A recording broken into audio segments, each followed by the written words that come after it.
Hey there, and welcome to the Crunch Time Performance Show. I'll be your host, Caden Thompson, and today we are going to have a quick discussion, a solo discussion, on overcoming a bad game. Now, before I jump into the topic for today, I just want to give a quick reminder. If you're not already following the show, please be sure to follow and leave a like if you enjoy the show. But without further ado, let's just jump straight into it. So, today's topic, overcoming a bad game. I want to talk about this because I know exactly what it feels like to not get the outcome that you want after a game, to pour your heart and soul and everything, every bit of your fiber into the game, and it still doesn't go your way. And I know what that feels like. And we're always told, we have to get over it and move on. But I know what it feels like to put everything you have into it and fail. And I know it's almost impossible to just let it go. And so I want to give you a quick mental strategy that I learned from my playing career while I was at Santa Clara that I think can help you as well.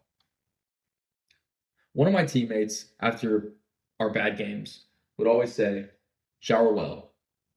Now, what shower well meant was you have an opportunity to take the emotional weight and the emotional baggage from the game, from your performance, take it to the shower, and wipe it away, wipe it clean.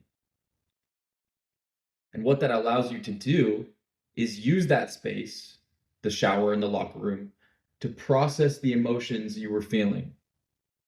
And I'm not saying, when I say get over the game, I'm not saying you have to not feel the emotions of the game. That's part of it.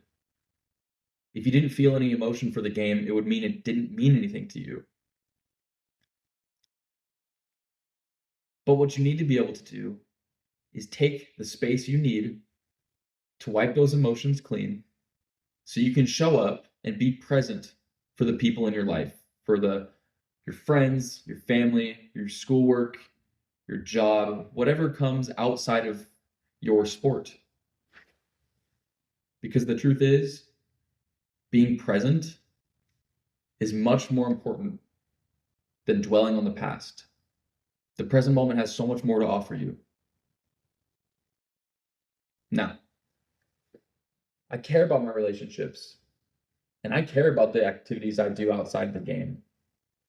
And so showing up present for those things as the best possible version of myself was extremely important to me. And they deserve, the people that show up for the games, they deserve that much from you. They deserve you showing up as the best version of yourself because they showed up to watch you play a game, a child's game. And doesn't that really put it into perspective? You're playing a child's game, and it can feel like so much. There can be so much weight attached to it for you. But remember that it's a child's game. And the people in your life are so much more important than holding bad emotions and taking that into your interactions with the people that are important to you. Because those people deserve a better version of you than the one who can't get over the game. And like I said, there is a time and a place to process those emotions. That's what we have the shower for. Shower well. And think about it this way, too. This principle also applies in the reverse. On the field, you have the opportunity to leave everything going on outside of your sport behind and commit yourself solely to the goal of being the best athlete in that moment. So, this brings out the best of you in your sport and acts as the reverse. It gives you the opportunity to move away from the emotional baggage and the emotional weight that you're carrying outside of your game. Now, I want to tell you a story. The other day, I had a long day at work. I have been balancing a lot of different things. I just got a new apartment and trying to pay rent and build this business. I work a part-time job on the weekends that takes a lot of my time on the weekends. But my relationships are also extremely important to me. So when one of my friends comes in town he's a professional baseball player and he comes in town, that doesn't happen often. So I want to prioritize, you know, being there for him as well, getting the opportunity to hang out with him. So I'm juggling a lot. And on this day, I got stuck at work a lot longer than I anticipated. And I told him I wanted to be at dinner at 6:30, and I got stuck at work until 7, and a bunch of my friends were going out to hang out with him as well. So I knew I was going to be super late. And I was already frustrated with, the day at work that I was having. But in that moment, I have the opportunity to either show up angry and frustrated when I'm seeing my friends because of the experience that I'd gone through during the day, or I can use the metaphor shower well in a different way, in a different context. Once I finish work, I get in my car and drive to see my friends, and that is my opportunity to quote unquote shower well. Now, when I got to dinner, I made a point of being sure that I was ready to show up in the present moment and be the best version of myself. And as soon as I got there, taking the opportunity to just give all my friends a hug and be there in that present moment and allow my friends to, even though they didn't know they were doing it, to pick up some of that emotional weight that I was feeling. And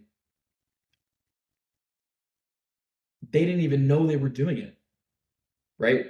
But I allowed myself to start shedding those feelings and investing myself in the present moment, which took so much of that emotional weight away from me.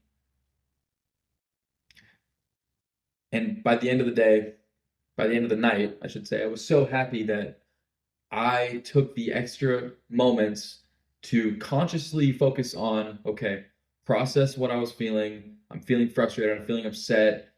I'm angry that it's taken this long to get done with work, whatever.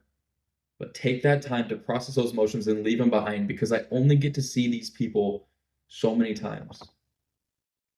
And it would be a shame if I showed up in poor form because of some stupid work issue that I was having. And so I took advantage of the opportunity to be with them. And I can't be more grateful for the opportunity to go hang out with them and spend time with them. What a great time we had. And I give thanks to remembering that I need to shower well. So I want to just tell that story because I really think that it applies to not only baseball, but for life. And you can see that there's a way to apply a lot of these principles, not only from your athletic career, but into your life. And so this is your reminder to give yourself a space to work through the emotions that you're feeling, whatever it is, from whatever it is, your sport, your job, your life, your relationships, whatever it is. Because the people in your life that you care about the most don't deserve a shitty version of you because the results from your game or whatever it is didn't go your way. I really appreciate you tuning into the show. If you haven't already, drop a follow, leave a like, share this with somebody, share this with another athlete maybe who could use this advice, who has trouble getting over the bad game. And again, I really appreciate you tuning in. So be sure to check out the next episode, and I'll catch you in the next one.